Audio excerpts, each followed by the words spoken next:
Greetings and welcome to Cummins Inc. First Quarter 2026 Earnings Conference Call. At this time, all participants are on a listen-only mode.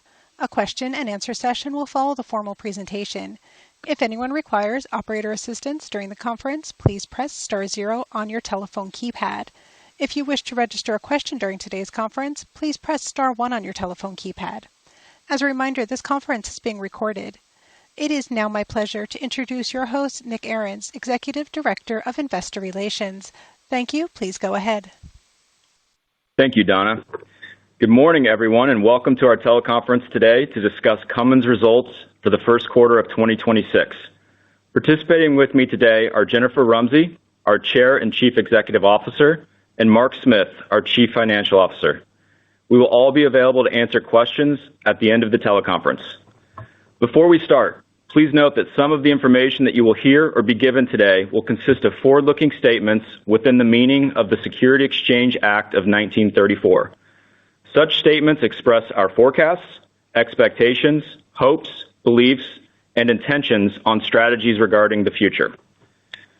Our actual future results could differ materially from those projected in such forward-looking statements because of several risks and uncertainties. More information regarding such risks and uncertainties is available in the forward-looking disclosure statement in the slide deck and our filings with the Securities and Exchange Commission, particularly the Risk Factors section of our most recently filed annual report on Form 10-K and any subsequently filed quarterly reports on Form 10-Q. During this call, we will be discussing certain non-GAAP financial measures, and we will refer you to our website for the reconciliation of those measures to GAAP financial measures. Our press release with a copy of the financial statements and a copy of today's webcast presentation are available on our website within the Investor Relations section at cummins.com. With that out of the way, I will turn you over to our Chair and CEO, Jennifer Rumsey, to kick us off. Thank you, Nick. Good morning, everyone. I'll start with a summary of our first quarter accomplishments and financial results, then discuss our sales and end market trends by region. I will finish with the discussion of our outlook for 2026. Mark will then walk you through additional detail on our first quarter performance and our full year forecast. Before getting into the details of our performance, I want to highlight a few major events from the quarter. In February, Cummins marked a significant milestone with the deployment of the world's first commercial hybrid electric ultra-class mining truck, now in operation in production at the Caserones open pit mine in Chile. This pilot represents our first retrofit of a 300-ton Komatsu haul truck using first mode hybrid technology in daily operation. It reflects our strategy of delivering solutions that reduce CO2 emissions today while advancing our customers' long-term decarbonization goals. In March, Mack Trucks announced the integration of the Cummins X10 engine into the Mack Granite chassis. This milestone reflects the strong collaboration between the Mack and Cummins teams and our shared commitment to delivering reliable, high-performing solutions for vocational customers. The X10 is well suited for demanding work applications, and its integration into the Granite platform will provide customers with a compelling option in the vocational truck segment. Finally, during the quarter, we took targeted actions in our Accelera segment by completing the sale of our low-pressure fuel cell business and related customer commitments for this business. This sale will enable continued improvement in our trajectory of our financial results in the Accelera segment. Together, these actions demonstrate how we are executing against our strategy across our businesses. Now I will turn to our overall company performance for the first quarter of 2026 and cover some of our key markets. Sales for the first quarter were $8.4 billion, an increase of 3% compared to the first quarter of 2025. Growth was driven primarily by higher demand in power generation markets, particularly from data centers. This increase was partially offset by weaker North America heavy and medium-duty truck demand, with unit volumes down 20% from a year ago. EBITDA was $1.3 billion, or 15.4%, which included a net charge of $199 million related to the sale of our low-pressure fuel cell business. Excluding this net charge, EBITDA was $1.5 billion, or 17.7%, compared to $1.5 billion, or 17.9% a year ago. Lower North America truck volumes and higher compensation expenses were partially offset by higher power generation demand, favorable pricing, and increased joint venture income. In Power Systems, we delivered record EBITDA dollars, reflecting continued operational improvements and strong end market demand. Our first quarter revenues in North America decreased 6% compared to 2025. Industry production of heavy-duty trucks in the first quarter was 50,000 units, down 23% from 2025 levels, while our heavy-duty unit sales were 18,000, down 16% year-over-year. Industry production of medium-duty trucks was 27,000 units in the first quarter of 2026, a decrease of 20% from 2025 levels, while our unit sales were 25,000, down 19% year-over-year. We shipped 30,000 engines to Stellantis for use in their Ram pickups in the first quarter of 2026, up 4% from 2025 levels. Revenues for North America power generation increased by 23%, driven primarily by continued strong data center demand. Our international revenues increased by 16% in the first quarter of 2026 compared to a year ago. First quarter revenues in China, including joint ventures, were $2.1 billion, an increase of 19% year-over-year, driven by accelerating data center demand and strong and off-highway export activity by our OEM customers. Industry demand for medium and heavy-duty trucks in China was 353,000 units, an increase of 20% from last year, driven by strong export demand. Our sales in units, including joint ventures, were 55,000, an increase of 14%. Industry demand for excavators in China in the first quarter was 73,000 units, an increase of 19% from 2025 levels. We sold 14,000 units, an increase of 25%, primarily driven by strong export demand. Sales of power generation equipment in China increased 84% in the first quarter due to accelerating data center demand. First quarter revenues in India, including joint ventures, were $814 million, an increase of 12% from the first quarter a year ago.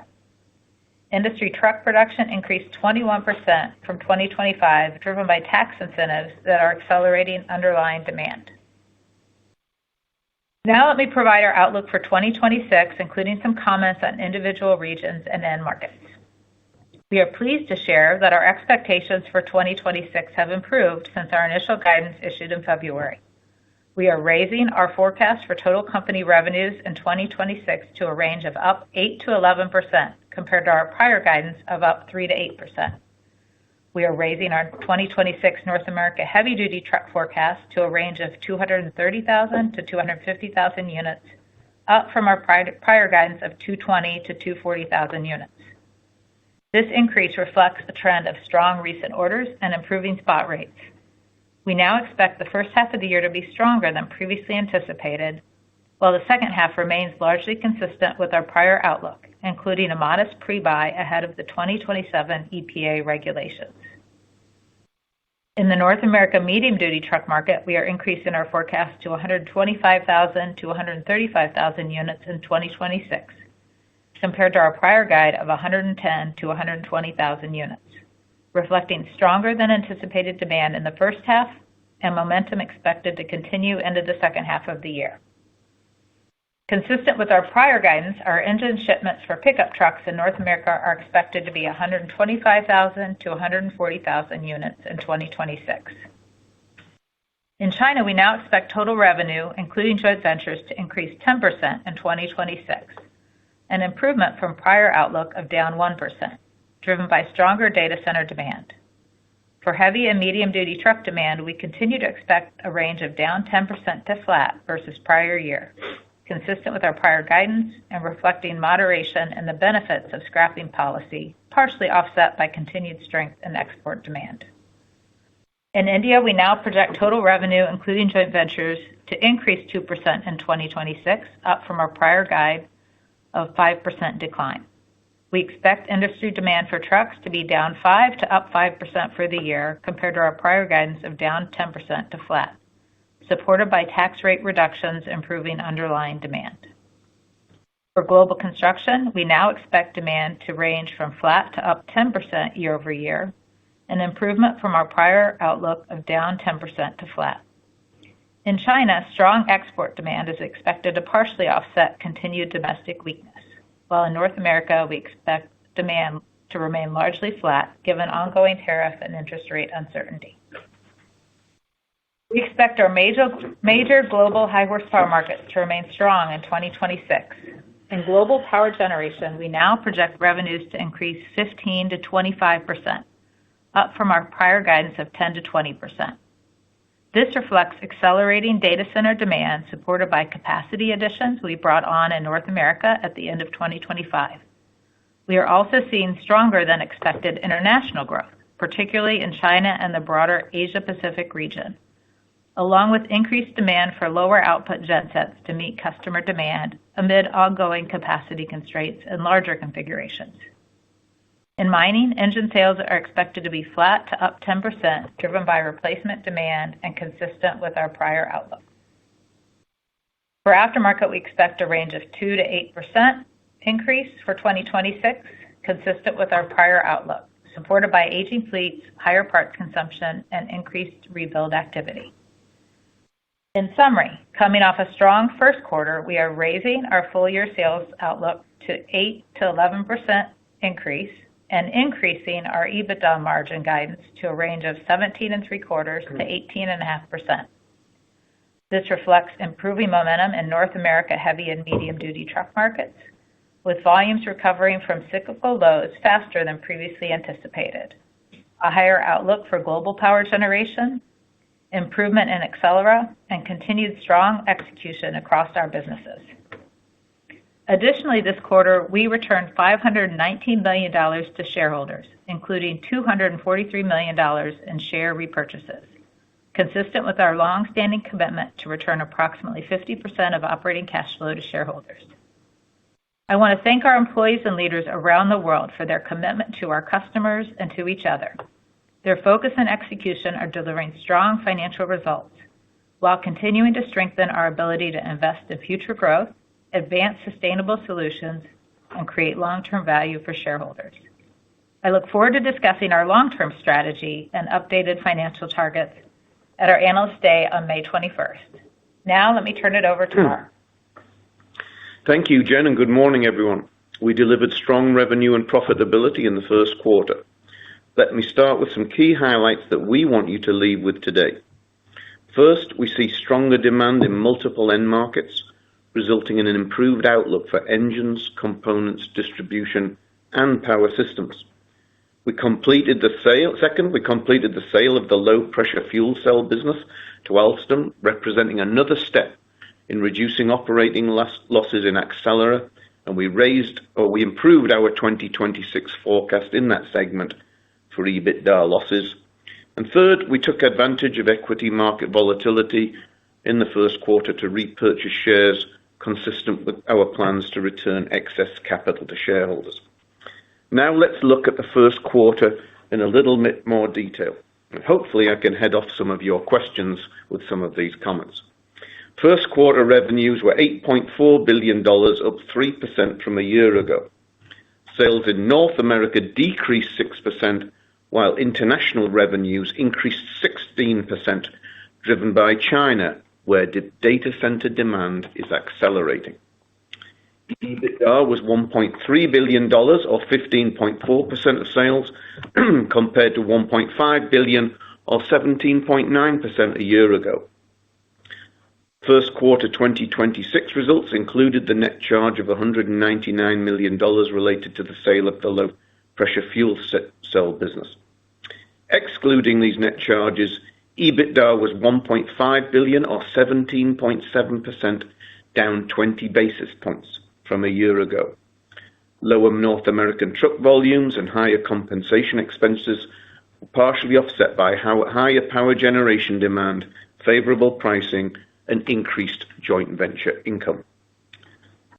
The net impact of tariffs to our EBITDA dollars in the first quarter was immaterial.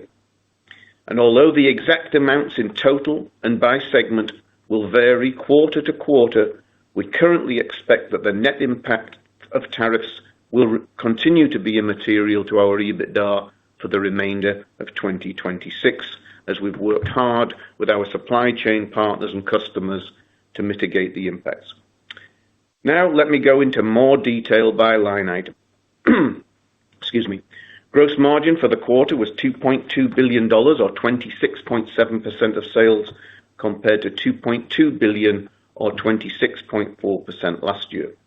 The improved margins were driven by favorable pricing and higher power generation sales, partially offset by lower North American heavy and medium-duty truck volumes and higher compensation expenses.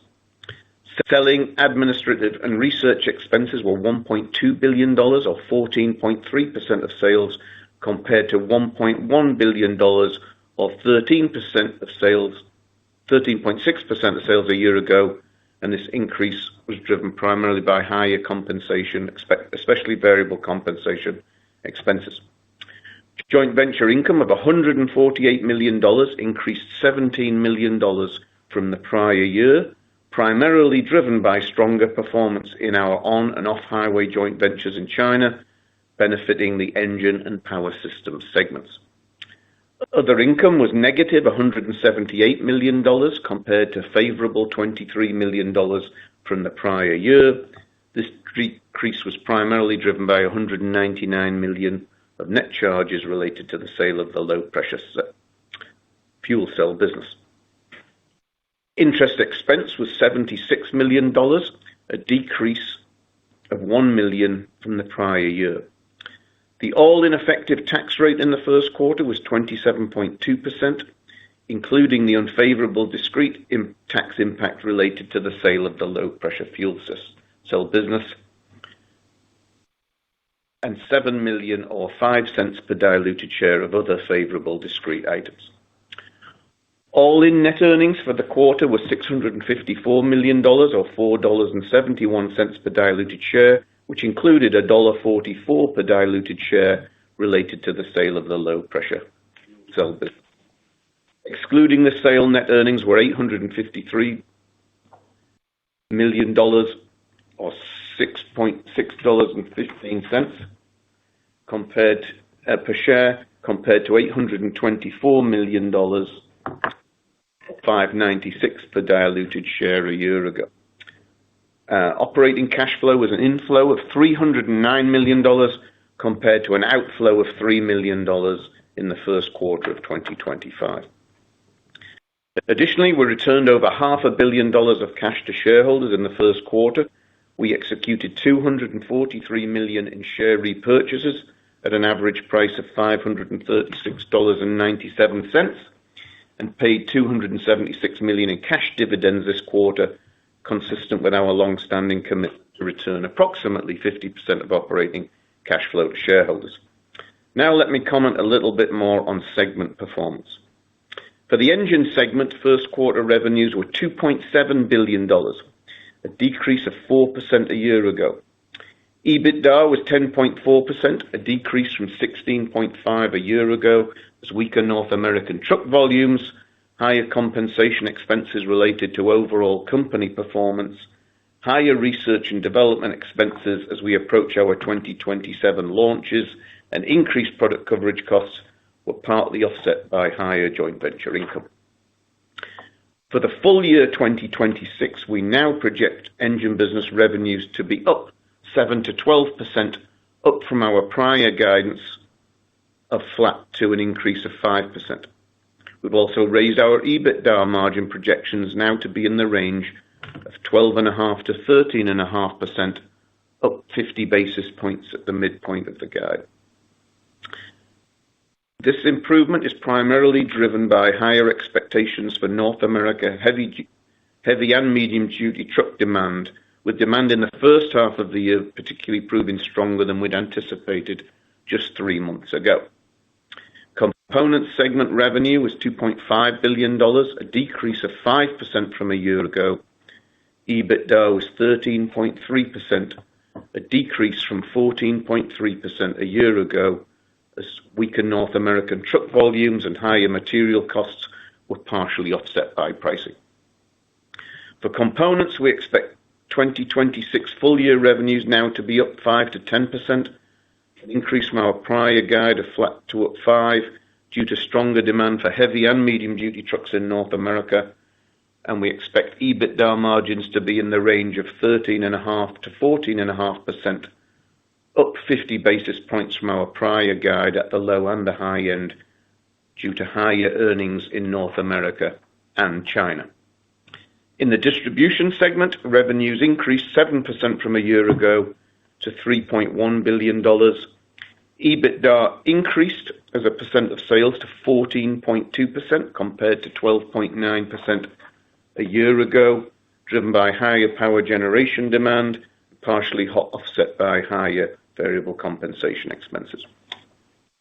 We now expect full year 2026 distribution revenues to be up 9% to 14% from our prior guidance of up 5% to 10% due to stronger demand for power generation equipment, mainly. We also expect EBITDA margins to be in the range of 13.7% to 14.7%, an increase from our previous forecast of 13.25% to 14.25%. In the Power Systems segment, revenues were $2 billion, an increase of 19%, and EBITDA was a record, increasing from 23.6% to 29.5% of sales, as increased volumes, positive pricing, net tariff recovery, and higher joint venture income and one-time cost recoveries all helped boost results. For 2026, we now expect Power Systems revenues to grow 14% to 19%, up from our prior forecast of up 12% to 17%, due to stronger demand, especially in international markets. We also expect EBITDA margins in the range of approximately 25% to 26% compared to our previous guidance of 23% to 24%. The margins for the remainder of the year are expected to be strong, but a little below first quarter levels due to the uneven nature of tariff costs and recoveries, and the benefit in the first quarter of some one-time modest non-tariff cost recoveries. Accelera revenues decreased 2% to $101 million, driven by lower electrified powertrain sales, partially offset by higher electrolyzer sales, as we meet our remaining sales commitments in the electrolyzer business. EBITDA was a loss of $277 million, including a net charge of $199 million related to the sale of our low-pressure fuel cell business. Excluding these charges, EBITDA was a loss of $78 million, an improvement from the loss of $86 million in the prior year, reflecting the benefit of the actions that we've been taking over the last couple of years, starting to gain traction across the segment. In 2026, we anticipate Accelera revenues to be in the range of $300 to $350 million, unchanged from 3 months ago. We now expect net losses, excluding the charge related to the fuel cell sale, to improve to a range of $270 to $300 million, better than our previous projection of EBITDA losses of $325 to $355. This improvement reflects actions previously taken to reduce losses in existing operations, as well as the benefits of the targeted decisions taken in the first quarter. In summary, we now expect stronger full-year top and bottom line. We expect total company revenues to increase between 8% and 11%, and EBITDA to be in the range of 17.75% to 18.5%. And whilst Power Systems and Distribution naturally have been gaining the headlines over recent quarters, I hope you take away from these comments that we're seeing an improved profit outlook for all of our segments for the remainder of this year. Our effective tax rate is expected to be approximately 23% in 2026, excluding any discrete items. Capital investments expected to be in the range of $1.35 to $1.45 billion as we continue to make critical investments to support future growth. Summary, we delivered strong profitability in the first quarter despite weaker production levels in North America on-highway markets. As those markets improve through the year, along with the continued robust global demand for power generation equipment, we are well positioned to further improve our financial performance yet this year. The actions we have taken in Accelera are improving the cost structure and reducing ongoing losses, while we continue to invest in the products which we believe have stronger prospects for adoption and future profitable growth. Cash generation remains a clear priority, enabling continued investment in our portfolio, returning excess cash to shareholders, and maintaining a strong balance sheet that allows us to weather any economic volatility and continue investing for the long run. We look forward to seeing some of you in person when we provide an update on our medium-term financial targets at our Analyst Day on May the 21st. That's enough from me. Let me turn it over to Nick. Thank you, Mark. Out of consideration to others on the call, I would ask that you limit yourself to one question and a related follow-up. If you have an additional question, please rejoin the queue. Operator, we're ready for our first question.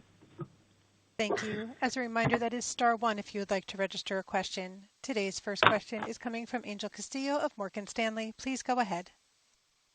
Hi, good morning, and congratulations on the strong quarter here. So just wanted to, Mark, go back to the point on power systems. Could you just, unpack how much the one-time was in the first quarter here, the non-repeating, or just one-time cost there, benefit. And then as you think about the cadence of the rest of the year, just curious if you could kind of help us understand, is it just kind of normal seasonality absent that one time, or how we should think about kind of the cadence of the margin for that segment? Yep.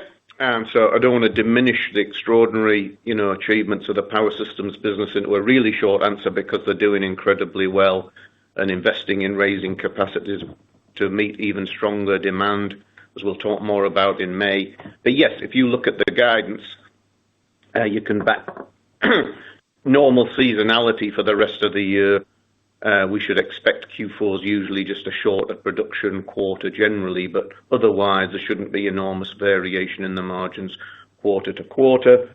As I mentioned, there were a number of factors that contributed to margin performance above our expectations. You've got stronger demand in China, which is usually weighted more to the first half of the year. That line item will probably be weaker in the second half of the year. It's just the way that buying patterns tend to happen in China. You got net tariff recoveries, which you heard me say at the start, for the company were immaterial. They've really been immaterial for several quarters and will remain immaterial, but were a net boost to power systems. And then we had some one-time cost recovery. So if you just factor in a slightly slower Q4 and because of the lower production days, the rest of the quarter should look pretty even for the remainder. Thank you. The next question is coming from Kyle Menges of Citigroup. Please go ahead. Great. Thanks for taking my question. It would be good to hear just an update on the EPA 27 engines. And number one, curious if there could actually be some meaningful fuel efficiency gains with the new heavy-duty engine based on what you're seeing and hearing thus far. And then number two, just would be great to get an update on the medium-duty engine and when it might be ready, and any potential ramifications if it might not be ready, say, until later in 2027.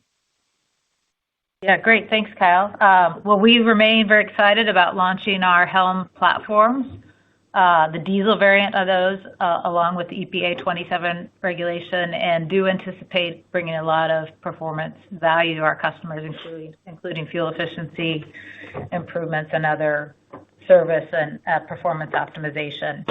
And as I've talked about in the past, it's really unusual at this stage in the development cycle for regulations to be uncertain. We've been working very closely with EPA over the last year as they've been evaluating ways to move forward with the regulation, as they've said they will, while taking some of the cost associated with that regulation out. And we anticipate changes in the longer emissions warranty and emissions useful life that were in the previous version of that regulation. Based on kind of the late changes, we have made the decision to delay the launch of our B platform to January 28. That'll be the final launch of our diesel helm platform. We continue to plan to move forward with X15 and X10 in 27. And as I've shared previously, the B platform in particular is the one that we sell to the most number of customers and diversity of applications. We've been transparent with EPA about our plans on the launch and are looking forward to seeing the draft of their revised rule anticipated this quarter and getting the final version of that before we start launching our new platforms next year. So excited about the value we're bringing to the customer and just continue to work closely with the EPA as they finalize their plans. Got it. And I'm just curious what the ramifications could be, or maybe range of outcomes for next year if that medium-duty engine is not ready until 2028. Thank you.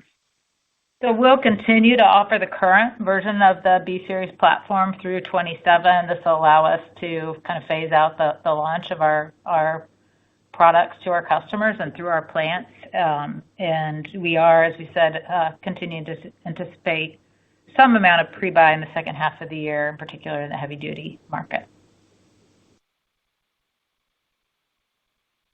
Thank you. The next question is coming from Jerry Revich of Wells Fargo Securities. Please go ahead. Yes, hi. Good morning, everyone. Hey, Jerry. I'm wondering if you folks can comment on how far out lead times extend for your 95-liter engines. We're hearing that for some folks it's out into the back half of 28, even at higher production levels. Can you comment how far out you folks are? And then, Mark, you folks have consistently put up really attractive incremental margins in that line of business for a number of years now. As we think about production continuing to ramp higher, anything that we should keep in mind as we think what incremental margins might look like in the medium term compared to the 45% incrementals that you folks have consistently delivered here? Thanks, Jerry. Well, as you know, we doubled the capacity of the 95-liter, finished that investment last year, really taking advantage of that and continuing to see, strong demand, multi-year discussions with our customers around their needs, and that's underpinning the stronger guidance this year. And, we've been continuing to look closely at longer-term demand expectations and if there's additional capacity investments we want to make across our plants and supply chain. And Jenny will be sharing more with you at our upcoming Analyst Day on how we're thinking about those investments and the capacity. Right, but I think we're going to you're going to see a strong presentation in the next couple of weeks about power systems. We're very enthusiastic about the prospects going forward, and quite frankly, they've only strengthened, Jerry, Absolutely. Even in the last few months. So we are very optimistic, confident, maybe optimistic is not the right word, confident in the performance in the power systems business. Right now, we're focusing, whilst we are ramping up production, we have been increasing margins. We're also continuing to invest going forward, and you'll hear more about those plans here coming up. But certainly, as revenues grow, obviously we have the goal of expanding margins. Okay, super. And can I ask, in engines, nice to see the positive margin revision for the year. It looks like you're going to exit potentially in the 14% plus EBITDA margin range. Every time on a new regulation, you folks tend to drive margins higher. Can you just talk about the puts and takes as we think about EPA 27 and the EBITDA margin opportunity for you folks on the new platforms, considering it's been a while since we've had a new platform in the U.S.? Yeah, it's been a while since we've had this many new platforms at the same time. So yes, obviously there are going to be significant content adds primarily on the powertrain for the new truck. So that's going to benefit not only the engine business but also component story. We're expecting, we're not here to give guidance for next year, but we expect some, volatility in demand between the second half of this year and the first half of next year. But yes, I think you're going to hear a positive story from Brett coming up in the next couple of weeks. We've been through a peak investment period because of all the platforms, not just the current ones. We've launched other platforms in the past couple of years that have gone well. And we are moving beyond this peak investment period. So, you're going to hear from us that we expect our performance to improve over time. So. Thank you. The next question is coming from Stephen Volkmann of Jefferies. Please go ahead. Great. Good morning, everybody. Can I just continue on that thread if possible here? The engine incrementals this year are sort of low teens, I guess, if I'm doing my math right. Mark, you talked about some of your spending on new platforms rolling off as we go forward, but I assume warranty tends to be higher when you launch these new platforms. So just trying to think about like what's the fair kind of value for incremental margins in engines. Yeah, I think over an extended period, first of all, you're exactly right. So when we launch a brand new platform, we start with a new warranty accrual rate, and that's usually fixed for the first 6 quarters until we get enough field experience, and then history's shown over time that we've been able to bring down those accrual rates quite significantly. Certainly it's one of the highlights of my time as CFO is seeing that improvement, significant improvement over time in quality. So yes, we'll start next year on new engine platforms that are launched with higher accrual rates. That will be a portion of ours. Demand may be lighter in the first half of the year, to the extent there is some pre-buy. It's always hard to know exactly what's pre-buy versus slightly improving freight conditions. Demand could be weaker, but yes, let's say we get through the first half of next year and into 28, we should be seeing improved incremental margins for the engine business. The tariffs, of course, probably the biggest single burden for the company has fallen on the engine business, not only so that even though we've done a great job in trying to mitigate those and minimize the dollar impact, that's been somewhat dilutive last year and this year on top of the peak investment period. So yes, I would expect the incremental margins to improve from what we're seeing this year as we get through the next 18 months. Thank you. The next question is coming from David Raso of Evercore ISI. Please go ahead. Hi, thank you for the time. The rest of the year, the top line for the 4 major segments were all up, 12 to 16%. So solid breadth there with incrementals in engines and power, both above 30% for the rest of the year. But I was curious why distribution, the incrementals the rest of the year are only 7 and components are 19. I'm just curious, particularly in distribution, but also as components may be bearing more of those investment dollars.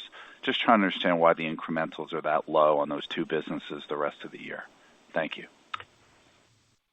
Yeah, I think the one of the factors in the distribution business is we're seeing more growth.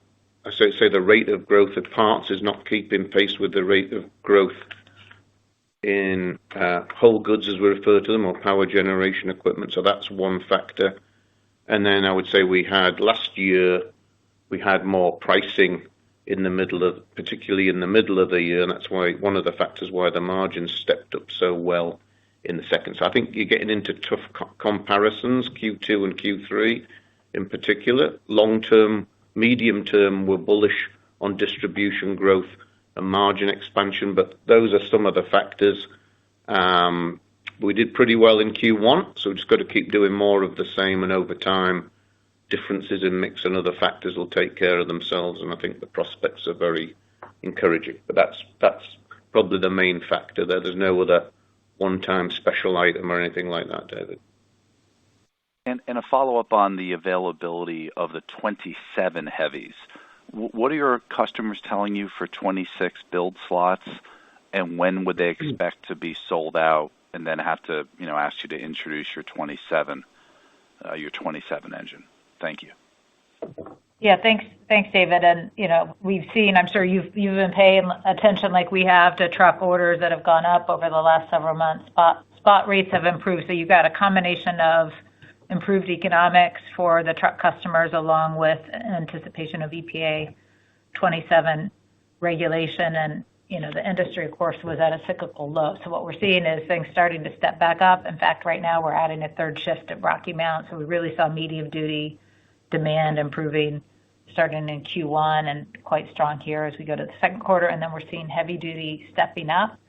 And we do think that we're watching the supply base to see if there's going to be some constraints. We're getting to the point where part of our top end guide is how much can everybody take up build rates and supply to meet that ahead of the 27 regulatory changeover. And we're really focused on making sure that we can execute to meet our customer commitments as we do that. In fact, we had a big supplier conference last week with all of our key suppliers to make sure that they're ready to support all of our businesses. We're ramping up capacity at our plants and investing in new products. Thank you. The next question is coming from Jamie Cook of Truist Securities. Please go ahead. Hi, good morning, and nice quarter. I guess, one question for you, Mark, is as we think about the second half and I guess longer term, we're getting lots of questions on your ability to put up the incremental 25% margin, with some of the concerns on tariffs, potentially R&D not being as big of a tailwind as we would have thought if the medium duty engine, doesn't meet the 2027 emissions. Maybe that's higher, puts and takes with Accelera losses. So just sort of your confidence level there. And then I guess the second question, pace of Accelera losses decelerating. Obviously, we saw some nice progress in the quarter and what's implied in the guide. Just how we're thinking about that is a potential, again, offset to losses in 2027 and beyond. Thank you. Good. Well, I think we'll address probably very specifically incremental margins here in a couple of weeks over through 2030. We'll give you an update and compare that to what we said a couple of years ago, so that should be fairly clear in aggregate. I think there are a lot of moving parts right now, that's true. Obviously, we've raised the guide for this year, so our confidence is improving. It's going to be a little bit bumpy probably in the first half of next year, but I think overall we feel like we've taken the tough actions in Accelera. We are seeing out some remaining commitments on electrolyzers. We expect that those losses, they can vary quarter to quarter, but are on a clear downward trajectory right now, so that's positive for our underlying performance. And then, I think the theme is still, we've been through peak investment period. Yes, the odd program costs could extend through next year, but I think the theme's still going to be primarily the same. And I think we should be able to answer all of those questions pretty well without spoiling what's going to happen in a couple of weeks.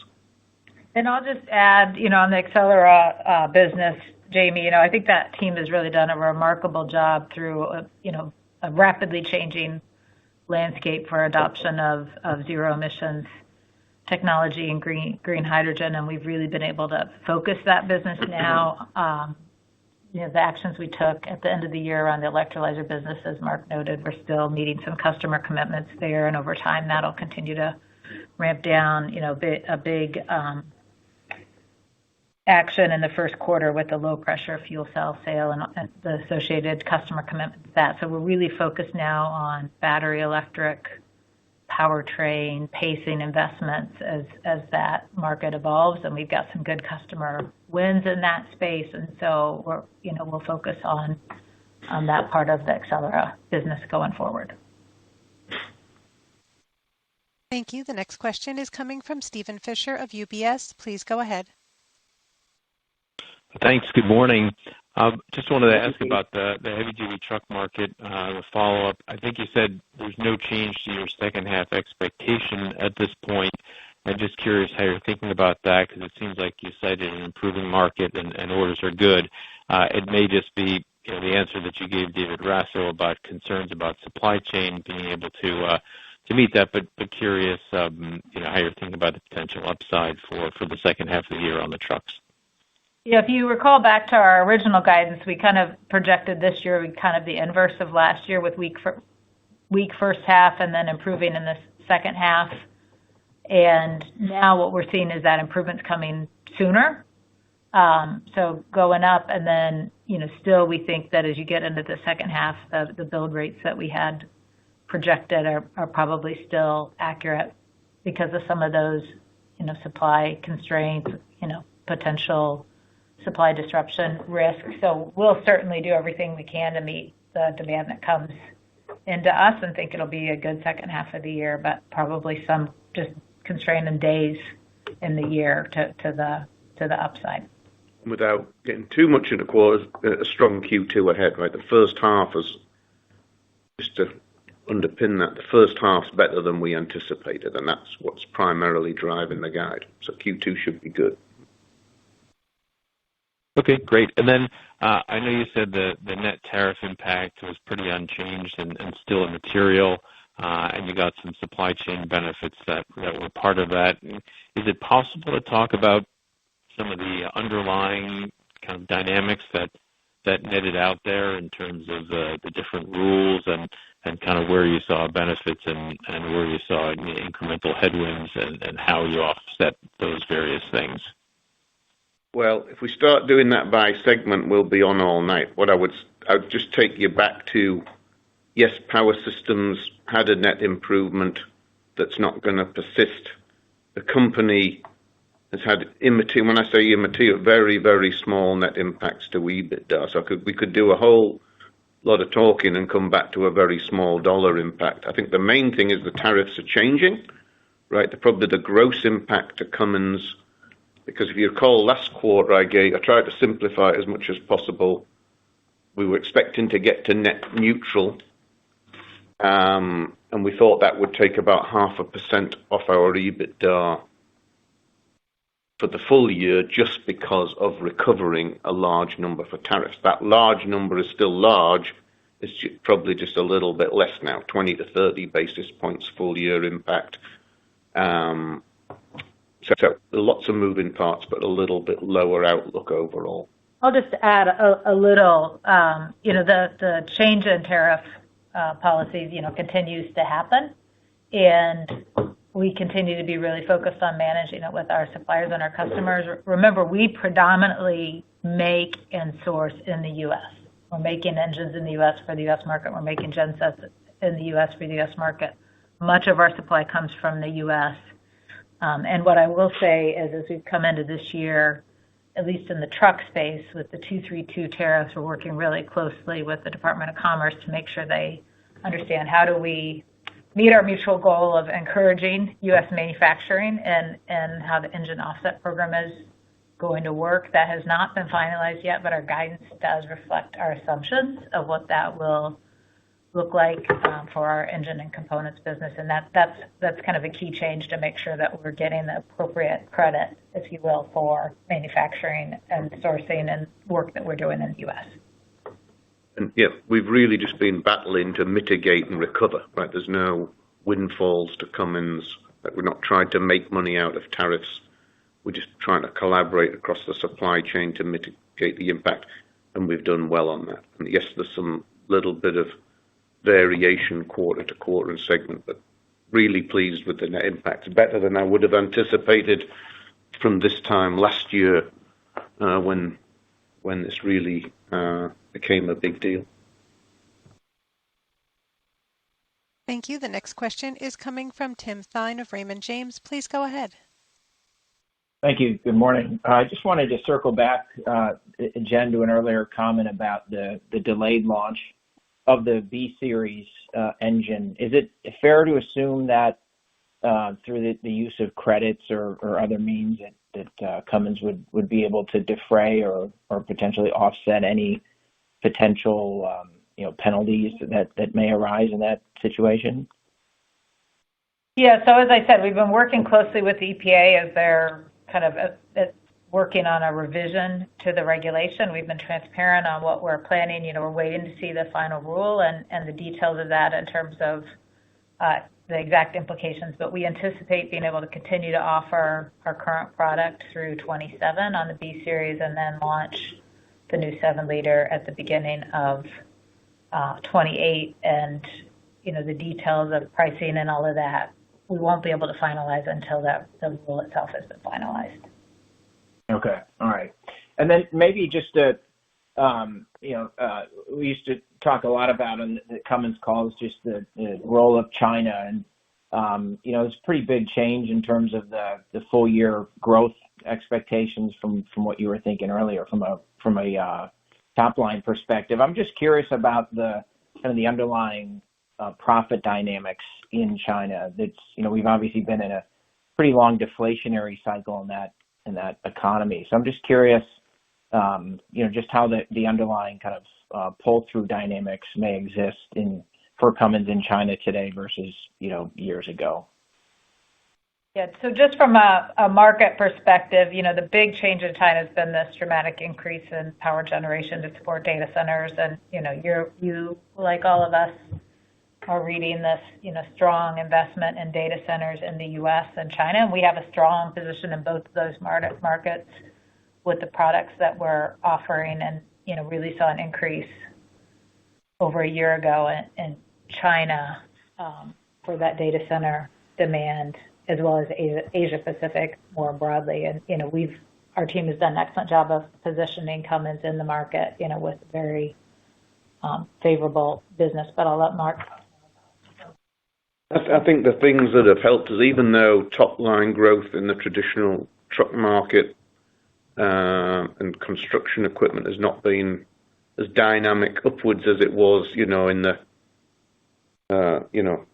5 to 10 years ago, the themes that have been helping us are commitment to tighter emissions regulations. That's continued to drive content. When we were first talking about new emissions regulations in China, I think there was some investor skepticism as to whether China would follow through on those regulations, and in fact they have. So that's continued to drive significant content adds. We are very successful at localizing content. That's a big advantage of what we do, and that's a big strength of being such a significant player in China. And then you're seeing rising displacement, right, in power generation needs. That tends to help overall. So I think those combination of factors, combined, of course, with our leading position and partnerships that have been there for a long period of time, those are all helping. So yes, China's definitely more of a tailwind than a headwind right now, and it looks like the enthusiasm for data centers there is very robust, and we're very well positioned to benefit from that or support the customers in what they need. So we're excited about that. Thank you. The next question is coming from Rob Wertheimer of Melius Research. Please go ahead.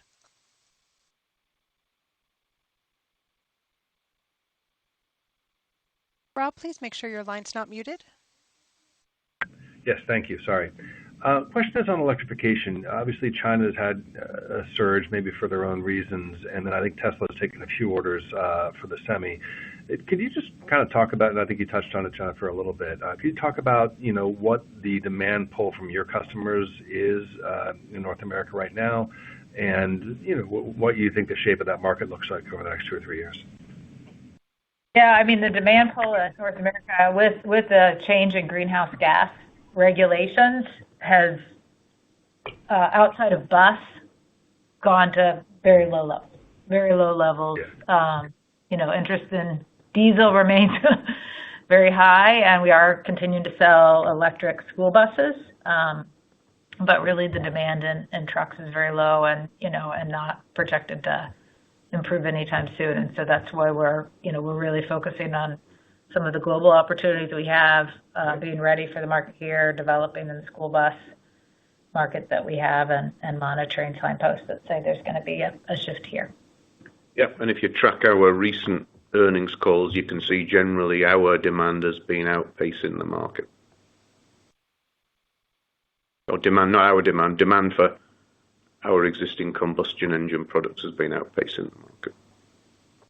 Things can change, but that's what we're seeing right now. Thank you. The next question is coming from Tami Zakaria of JP Morgan. Please go ahead. Hi, good morning. Thank you so much. A couple of questions. First, could you share what was the price realization in the quarter? Yeah, price cost was a very modest positive overall, I would say. Not significant. Understood. Okay. And Mark, maybe wanted to get some color. You said 2Q would be great, good in terms of builds. Q1 was put some great. Numbers. Keep going, David. Keep going. I was just introducing my human. Okay. Sorry, I didn't catch that. I apologize.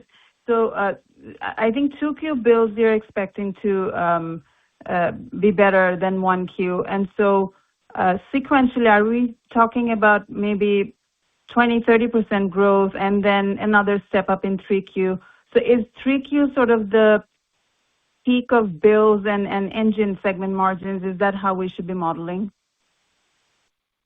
Well, I hope the margins keep growing long beyond Q3. But yes, usually Q4 is not the strongest because of the holiday periods, and then you're going into product transitions. It may be strong right through till the end, but you're right, we should see a step up in Q2 and then remaining strong in Q3. There are just usually less production days by the OEMs because of the holiday periods in Q4, and that's why it tends to be a little bit lower. I mean, there's many factors that go into our EBITDA margins, but of course, demand is one of the biggest. But certainly we're expecting the rest of the year to be as good or better than the first quarter. That's the simplest way to put it. But yeah, as you said, trucks or engines and components will step up in Q2, step up again in Q3, and then, as Mark said, the year-end dynamic in Q4 seasonally. Right. We've even been adding a production shift in medium duty in our plant in Rocky Mount in North Carolina here to deal with the extra demand that just went down the slippery slope, and now we're climbing back up again rapidly. So we're excited about that. And it's always managing those downturns gives us the platform to really capitalize on the way back up. So overall, looking up, a strong quarter. Thank you. The next question is coming from Cole Couzens of Wolfe Research. Please go ahead. Hey, guys. Implied engine pricing is down year-over-year and sequentially in 1Q. What's driving this? And in the context of an improving demand backdrop and visibility to higher engine prices next year, when do you think we can start to see engine pricing start to move higher this year? Well, I think there's a number of things. There's no significant change on a per unit basis to most. What you've really got is a mix going on between what's being sold in the quarter, whether that's on highway versus off highway, North America versus international. Parts are in the revenue numbers, but not in the units numbers. So there is no significant decline in prices per unit. There's just some variation between. Content is going up for the 2027 emissions regulations in North America for the trucks, and our understanding is most of that's going to be related to the powertrain going forward, but that's going to be content driven. Okay, and maybe just to follow up on the EPA 27 rule, if they do decide to introduce non-compliance penalties, can you confirm that this shouldn't impact your competitive position in the Class 8 market, as it seems like every OEM has a compliant engine ready at this point? Yeah, I'm not going to speculate on what the EPA is going to do and how they'll respond to that. But as I said, we've been having a lot of conversations to make sure as they're revisiting the rulemaking, they understand our business and that they're developing a fair rule that makes sense for our customers.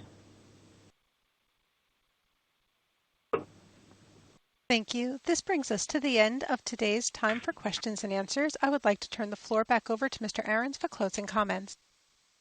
Thank you. That concludes our call today. Thank you very much for your continued interest in Cummins.